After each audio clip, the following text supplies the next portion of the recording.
Salam, hörmətli tamaşaçılar, xoş gördük hamınızı. Yoxluğa yoluxma verilişinin növbəti sayı ilə yeni evinizin qonağıyıq. Bugün də narkotik maddənin zərərlərindən və bu zərərli vərdişdən uzaq dayanmağın yollarından danışacağıq. Bu işdə kömək edəcək, bizə kömək edəcək mütəxəssislər studiyamızın qonaqlarını istərdim təqdim edim. Həkim kardioloq Ülvün xanım Həbibova. Ülvün xanım, xoş gördük sizi. Xoş gördük. Və psixoloq Günel xanım Aslanova. Günel xanım, xoş gördük sizi.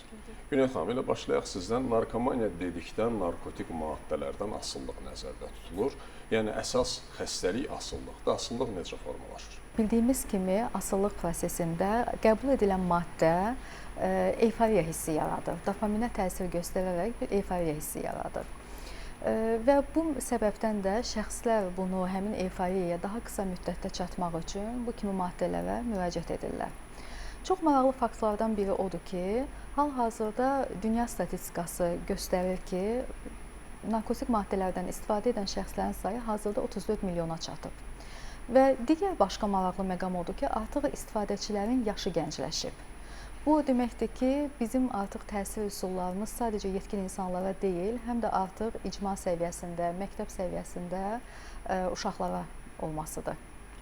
Maraqlıdır ki, təkcə ilə narkotik vasitələr deyil, başlıca olaraq onlara yol açan siqaretdən istifadə də gəncləşib. Artıq yeniyetmələr 7-8-ci sinif şagirdlərində artıq biz siqaretlər görürük, onlar siqaret çəkirlər.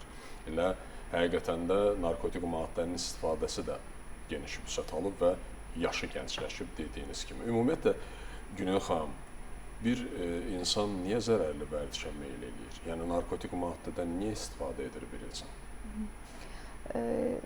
İstifadə səbəbi əlbəttə ki, eyforiyanı əldə etmək istəyidir. Amma bunun altında, bunun əsaslandığı bir çox daha dərin məsələlər ola bilər. Məsələn, müxtəlif travmalar ola bilər, müxtəlif psixoloji hallar ola bilər, depressiya və ya hər hansı daha çətin keçirə biləcəyi xəstəliklər ki, şəxs bunun öhdəsindən gəlmək üçün, deyək ki, daha sağlam yollara deyil, eyforiyaya daha tez çata biləcəyi üsul olaraq narkotika müraciət edir. Və bir başqa məqam da odur ki, maarifləndirmənin bir qədər zəif olması buna bir şərait yaratmış ola bilər.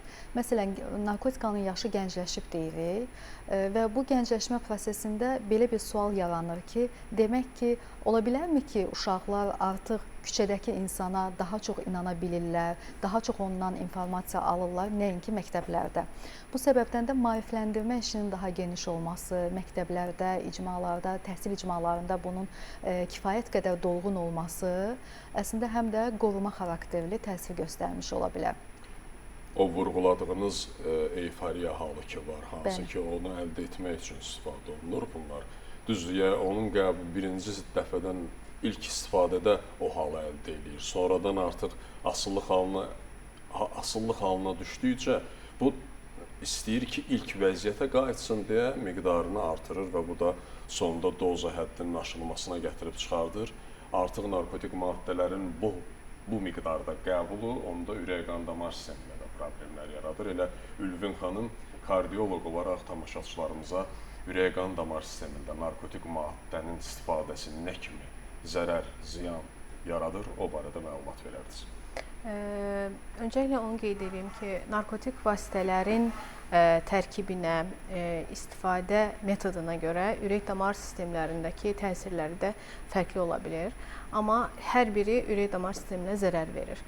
Bəzi qrup narkotik vasitələr ürəyə təsiri bilavasitə ürək damarında spazm yaratmaqla, ürək damarındakı daxilindəki örtük təbəqəsini, intima təbəqəsini zədələməklə, orada kəskin tromblar yaratmaqla və yaxud da o təbəqənin altında yağ toxumasını artırmaqla, damarları daraltmaqla təsir göstərə bilir. Bəzi növlər ürəyin elektrik sistemini pozmaqla, ürəyin aritmiyalara meyillilik yaradır, hətta ölümcül ritm pozğunluqlarına səbəb olmaqla ani ölümlərə səbəb olaraq təsir edə bilir.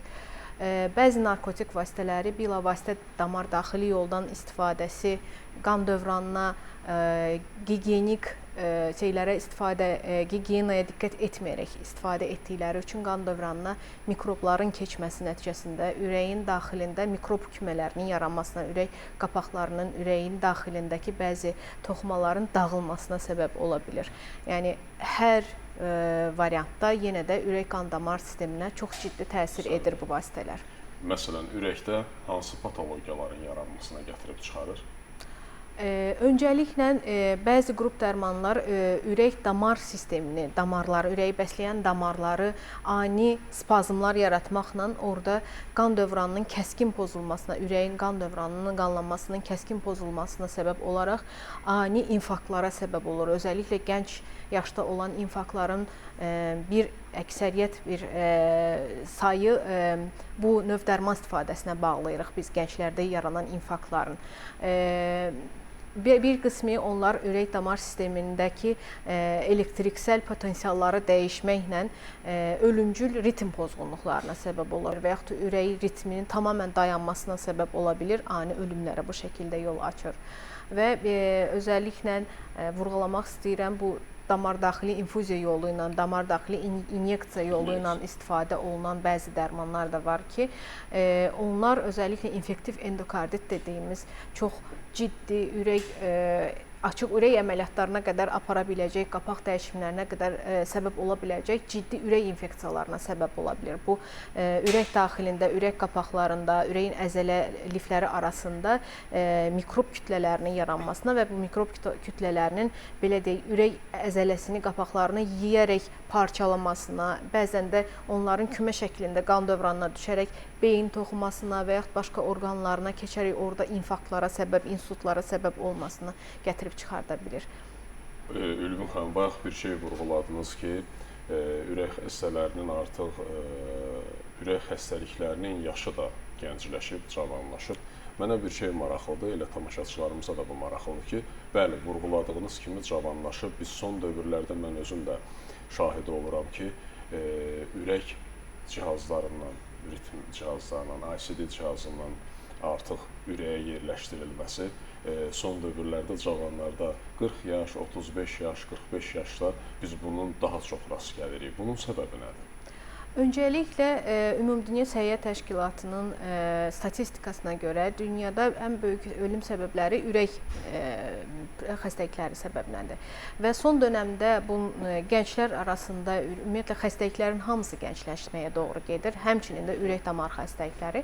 Ürək damar xəstəliklərinin gəncləşməyə doğru getməsinin altında bir neçə patogenetik səbəblər var. Onlardan biri də artıq bu zərərli vərdişlərin daha gənc yaşlarda əlçatan olması, daha gənc yaşlarda populyar olmasıdır və bu səbəbdən istər alkoqol istifadəsi, istər siqaret istifadəsi, istər narkotik maddələrin istifadəsi artıq gənclərə çox əlçatan olmağa başlamışdır. Hətta təbliğat xarakterli, belə deyək, elektron siqaretlər təbliğ olunur. Onlar sanki rəngarəng formada çox cəlbedici olaraq hər kəsə təbliğ edilir, hər kəsə önərilir, sanki zərəri yoxmuş kimi. Və Günel xanım da təsdiqləyər ki, o cür vərdişləri olan şəxslərin dərman istifadəsinə də meyllənməsi çox öngörülən bir şeydir. Bu şəkildə ürək damar xəstəliklərinin səbəb olan digər xəstəliklərin, həmçinin şəkərin, təzyiqin də gəncləşməsi ürək damar xəstəliklərinin gəncləşməsinə səbəb olur. Bu ritm pozğunluğu, ICD cihazlarından bəhs etdiniz.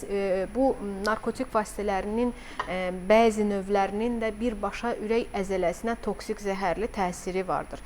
Ürək əzələsinin tamamilə dağılmasına, öz funksiyasını yerinə yetirməsinə, bilirsiniz ki, ürək nasos funksiyası daşıyır. Ürək əzələsi spontan yığılıb açılan bir əzələdir və bunun zədələnməsi ürəyin yığılmasının getdikcə gücdən düşməsinə, ürəyin yığılmasının zəifləməsinə səbəb olur və zəifləmiş, gücdən düşmüş, öz funksiyasını yerinə yetirməyən ürəyin içərisindəki bəzi patojen ocaqlar ritm pozğunluqlarına meyillilik yaradır və bu zaman ürəkdə ölümcül ritm pozğunluqları yaranmağa başlayır və bu ritm pozğunluğu zamanı bu şəxslərin həyatı sonlana bilir.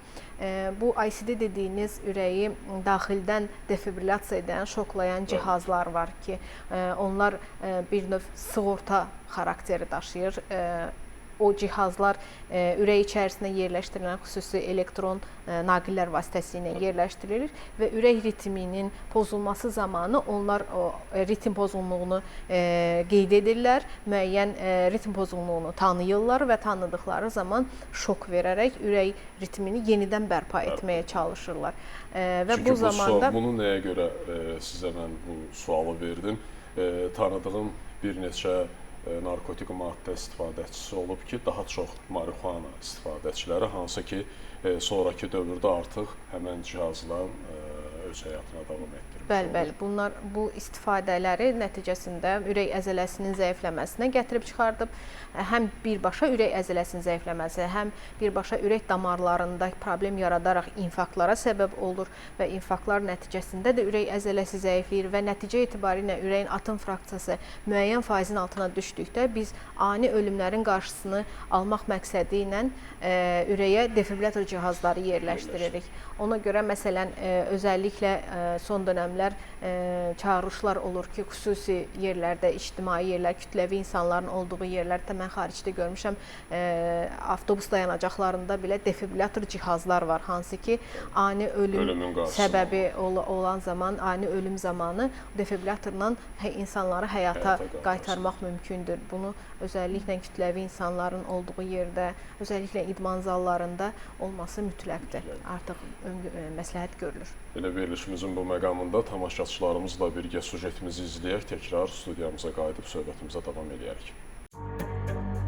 Narkotik asılılığı çox ciddi problemdir və həm bədən, həm də zehin üzərində güclü təsir göstərir. Bu asılılıq yalnız bir insanın deyil, ailənin və cəmiyyətin də həyatını alt-üst eləyir. Narkotikdən istifadə zamanı fiziki asıllıq yaranır. Orqanizm narkotikin təsirinə öyrəşir. İstifadə dayandırıldıqda çıxış simptomları, titrəmə, tərləmə, ürək bulanma, əsəbilik və sair yaranır. Psixoloji asıllıq. İstifadəçi narkotik olmadan xoşbəxt və rahat ola bilmədiyini düşünür. Sosial asıllıq. Narkotikdən istifadə edən mühit və dost çevrəsinin təsiri çox böyükdür. Narkotikdən istifadə beyin hüceyrələrini zədələyir, yaddaş və diqqət pozulur. Qaraciyər, ürək və ağciyər ciddi zərər görür. İmmunitet zəifləyir. Yoluxucu xəstəliklərə həssaslıq artır. Depressiya, narahatlıq, aqressiya və halüsinasiyalar yaradır. İntihar riski yüksəlir. Sosial təsir göstərərək təhsil, iş və ailə münasibətlərində pozğunluq yaradır. Hüquqi problemləri və cinayət riskini artırır. Bəs xilas yolları hansılardır? Narkotik asıllığından necə qurtulmaq olar? İlk addım problemi etiraf eləməkdir. Peşəkar yardım, narkoloq, psixoloq və reabilitasiya mərkəzləri olmadan tam qurtulmaq çox çətindir. Detoks, təmizlənmə. Orqanizmin narkotiksiz qalaraq zərərli maddələrdən təmizlənməsi. Psixoterapiya, düşüncə və davranışların dəyişdirilməsi. Dəstək qrupları, anonim narkomanlar, NI kimi qruplar bərpa prosesini gücləndirir. Ailə və dost dəstəyi, insanı yalnız buraxmamaq, motivasiya vermək çox vacibdir. Maarifləndirmə və gənclərin düzgün mühitdə böyüməsi. İdman, incəsənət və faydalı məşğuliyyətlərlə vaxt keçirmək. Streslə mübarizənin sağlam yollarını öyrənmək. İradə ilə yanaşı peşəkar tibbi və psixoloji dəstək tələb eləyir. Sağalma mümkündür, amma davamlı mübarizə və dəstək vacibdir. Hər hansısa bir narkotik maddə istifadəçisi narkoloji dispanserdən müalicə aldıqdan sonra əlbəttə ki, onun üçün bu zərərli vərdişdən uzaq dayanmaqdan ötürü mühüm olan psixoterapiyadır. Bu aparılan psixoterapevtik müalicə ilə bağlı tamaşaçılarımıza ətraflı məlumat verərdiniz. Əvvəla bunu qeyd eləmək istəyirəm ki, bu narkotik maddələrdən qarşısının alınması üçün, istifadənin qarşısının alınması üçün əslində 3 mərhələdə dəstək var. Bunlardan yalnızca bitdikdən sonra deyil. Yəni həm öncəsində qeyd etdiyimiz kimi risk qrupunda olan şəxslər var. Hansılar ki, bunlar müxtəlif xəstəliklərdən əziyyət çəkirlər və bir şəkildə özlərini sakitləşdirməyə meyilli olurlar, yəni öz xəstəliklərini daha fərqli yollarla sağaltmağa. İkinci, bayaq da siz vurğuladınız ki, maddə eyforiyanı aldıqdan sonra onun bir doyumsuzluğu yaranır və bu doyumsuzluğu aradan qaldırmaq üçün onlar yenidən müraciət edirlər maddəyə. Hansı ki, bu prosesin özündə hələ ki narkotik asılılıqdan əziyyət çəkdiyi dönəmdir. Bu dövrdə olan psixoterapiya var. Yəni o dövr ki, hansı ki orada artıq hələ ki onlar narkotik vasitənin əlaqəni kəsməyiblər. Deyək ki, onun yoxsunluğunu yaşadıqları dövrdür və istifadəsinə çox həssaslıqla, çox rahatlıqla meylənə bilərlər. Üçüncü mərhələ isə hansı ki onlar artıq bitiriblər, reabilitasiya dönəmindədirlər.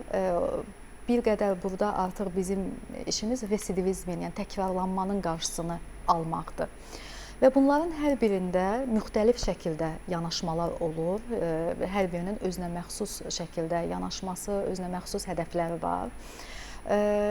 Və deyərdim ki, buradakı işimiz daha çox tətbiq etdiyimiz metod CBT-dir, koqnitiv behavioral terapiya. Bu terapiya düşüncələrə müdaxilə etməklə davranışların tənzimlənməsini nəzərdə tutur.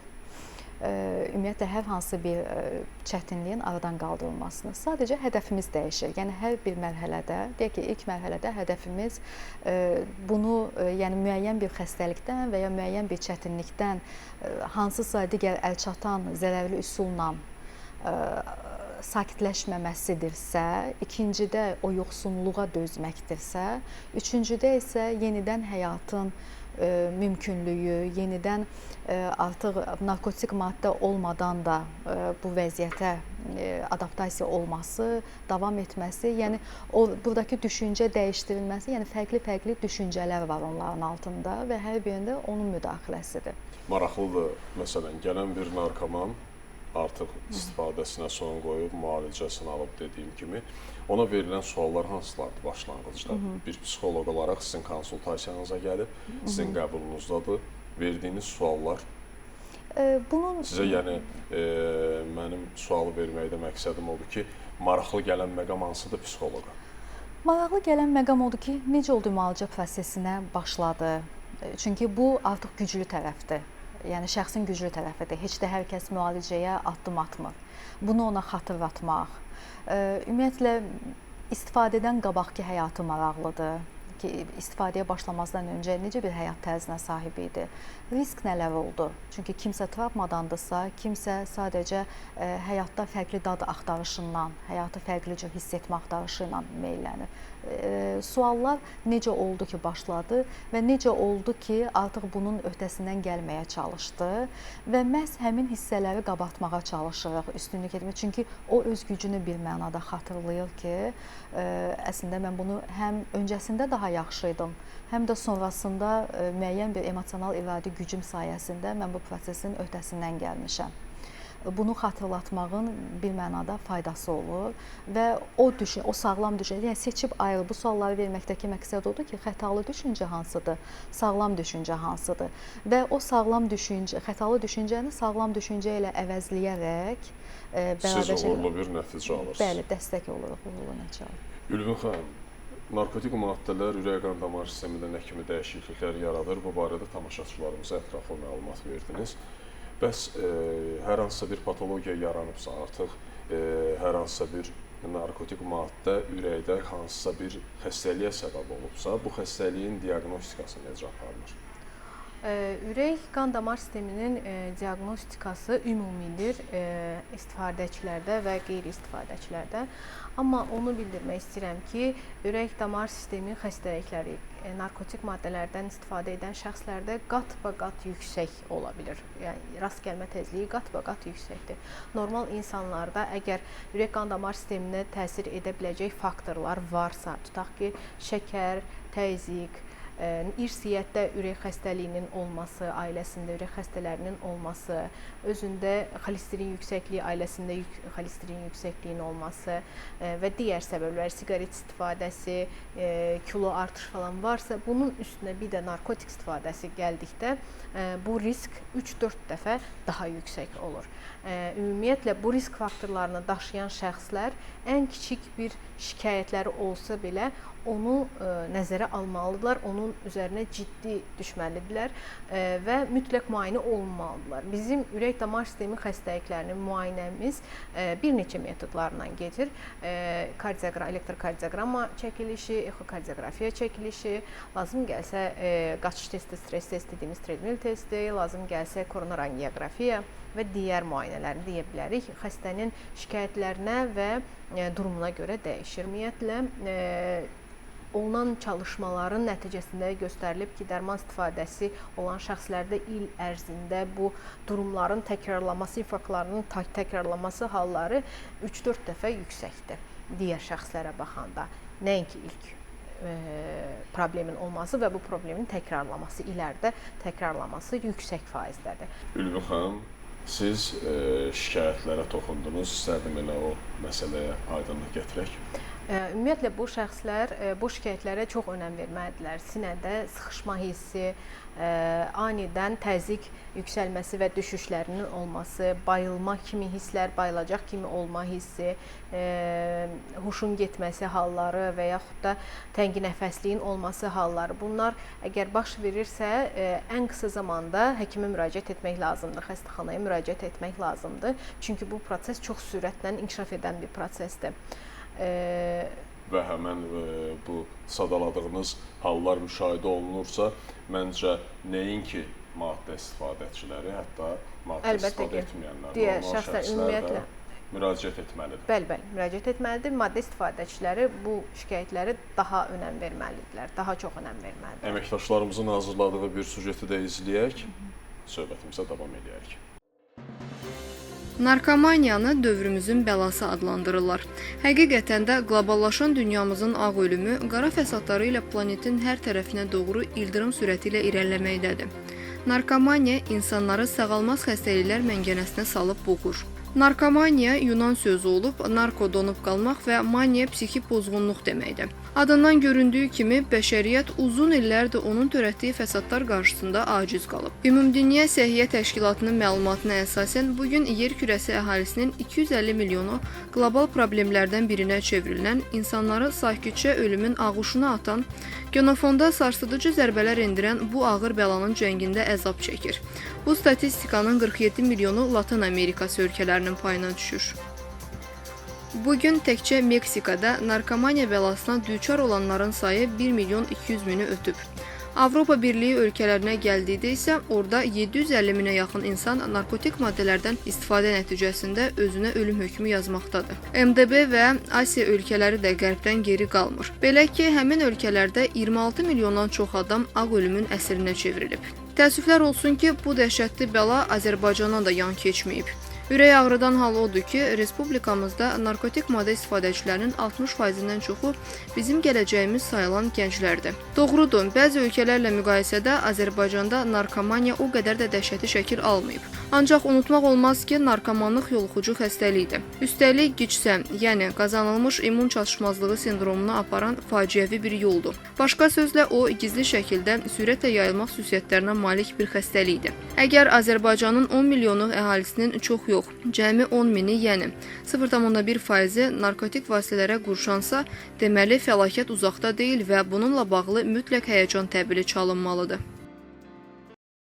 Günel xanım, verilişimiz yekunlaşır.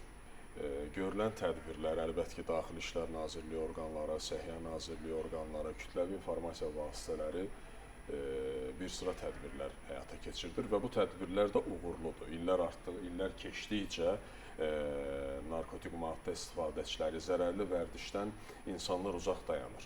Onun sayında da, uzaq dayananların sayında da artım var. Və nəzərə alsaq ki, bizim bu veriliş də o mənada bir bayraqlardır bu yolda. Bizi izləyən valideynlər var. Valideynlərin övladları var ki, narkotik maddə istifadəçiləridir və yaxud doğmaları, həmən o elə valideynin özləri də və bir qrup valideyn də narkotik maddə istifadəçisidir. Ümumiyyətlə, bizi izləyən tamaşaçılara tövsiyələrinizi, məsləhətlərinizi eşidək. Onu qeyd eləmək istərdim ki, bu narkotik maddə istifadəsi ümumiyyətlə 3 səviyyədə təsir göstərir cəmiyyətə. Yəni, həm insanın özünə təsir göstərir, həm ailə səviyyəsində təsir göstərir və makro səviyyədə ümumilikdə cəmiyyətə təsir edir. Və bu məqamı da nəzərə alaraq məhz üçlü şəkildə təhsil çox mühümdür, önəmlidir. Həm cəmiyyət səviyyəsində bu kimi verilişlərin olması, ümumiyyətlə kampaniyaların aparılması, müxtəlif təhsil müəssisələrində, həm məktəblərdə, həm universitetlərdə və bunlar təbii ki, maariflənmə olaraq təsir göstərə biləcək. İctimai səviyyədə olan təsirdir. Çünki narkotik maddədən əziyyət çəkən bir şəxs eyni zamanda bir cəmiyyət üçün həm də itkidir, milli təhlükəsizlik səviyyəsində bir zərərdir. O yüzden bunun olması və cəmiyyət səviyyəsində ola bilən tədbirlərdən biri də yenidən şansın, ikinci şansın verilməsidir.